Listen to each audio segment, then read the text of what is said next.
Okay. I thought that I would talk a little bit more about openings this morning. In particular, let's start with the three-loop openings as I have described them before. Opening A, right hand first, and when you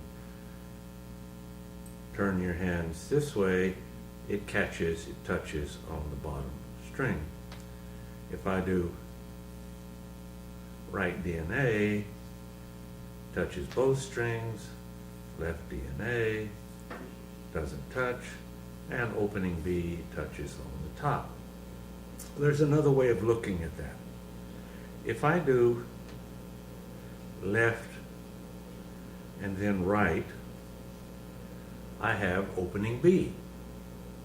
If I do right and then left, I have opening A. So instead of saying opening A, opening B, LDNA, and RDNA, you could just as easily say left, left, left, right, right, right, right, left. And that would cascade up into a for loop. This would be left, left, left. And you could, of course, have left, right, left, left, right, right, right, right, right. And if you do all the different permutations, you would have 3 times 2 times 1 is 6 different openings. And of course, you could do the for loop, the 5-loop openings, left, left, left, left, and so forth. And that way you could encapsulate all the different openings. The other thing that I've been talking about in my koi fish and my eagle is dominant switches. If I do left, left, and a left dominant switch, I get that little hole in the center. And if I were to finish this with the Inuit net, I would get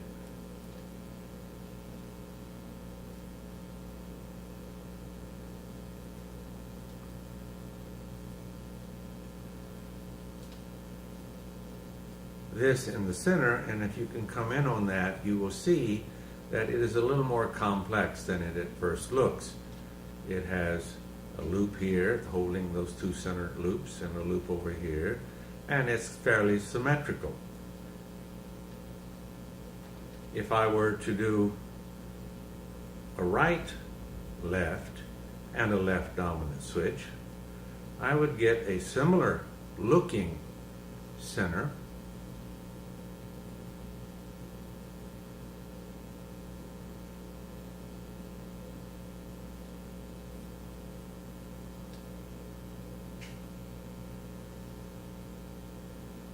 But I think I remember that this particular loop on my right hand here had this string in front of this string so that it would be different in its reality.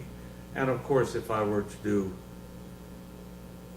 right, right, and a left dominant switch, I'm going to get a different center. And if I do the 4th, which would be, I forgot which one it would be, but it would be left, perhaps left, no, it's right, right, and a left dominant. I don't remember what it was, but I will detail in my talk about it underneath my video exactly the different kinds of things you can do. You can also left, left, left dominant, and you get a different sort of center in the fact that you will have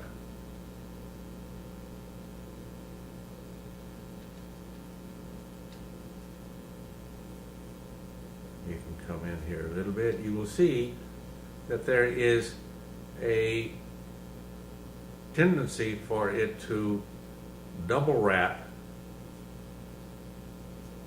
here in the center. It doesn't, there we go. It's a very different sort of little center that you would have because you did the double left dominant switch. But I'm saying that there is a very complex number of things, a fairly large number of things that you can do in the beginning of any string figure to make a different complex center.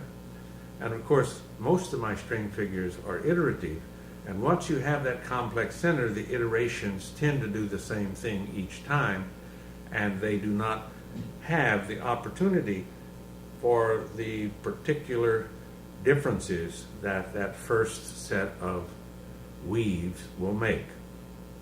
Now, let's cascade this up a little bit, and I have to get a longer string here, and I will try to unravel it while I talk about what I'm talking about. And that is, let's, just for the sake of conjecture a 5-loop figure. This 5-loop figure should be left, left, no, excuse me. It will be left, right, left, right, and I will do a left dominant switch and a left dominant switch and a right dominant switch going down from index to ring finger, and then I will encapsulate that particular complexity by using a 5-loop tennis net to hold it so that I can see what that center would do. So what I said was a left, right, left, right, left dominant switch on the index, left dominant switch on the middle, and a right dominant switch on the ring finger. And then I'm going to encapsulate that particular complexity by saying rotate twice thumb away plus twice up through the index. The little finger is up through, this is a little harder for me, up through the ring, and then rotate twice toward. Index goes up through the thumb and back, ring goes up through the little and back, index goes up through the middle, and ring goes up through the middle, and the middle is rotated twice away. There I have my encapsulation. Now I'm going to do a 5-loop ending and see what I have done.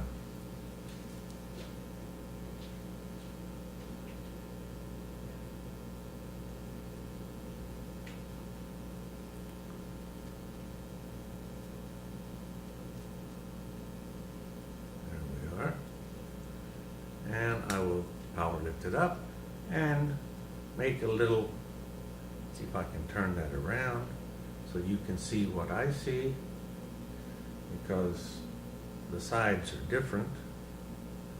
And that's a little face, a little grotesque mask, if you will. Eyes, bent nose, little top knot up top there, and a kind of strange chin down at the bottom.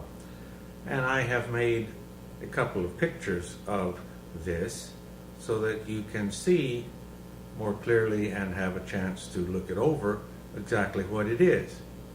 And I also have the same idea on a picture with a right, left, and all of the interior moves would be a right dominant switch, a right dominant switch, a left dominant switch, and then encapsulate it, and it would be essentially the chiral image of this particular figure, and I have a picture of that which you can look at also. But the thing that I'm trying to talk about is the fact that this center is plenipotentiary to assume its own shape as you do it. But you'll notice that it's kind of limited, but it is a fairly interesting. I mean, you can make it all kinds of grotesque things, and if I were a complex molecule over the millennia, I would have had plenty of time to find out which particular complexity in terms of the folding and the spinning and the encapsulation would have a most fortunate geometry after it had finally assumed its folded shape.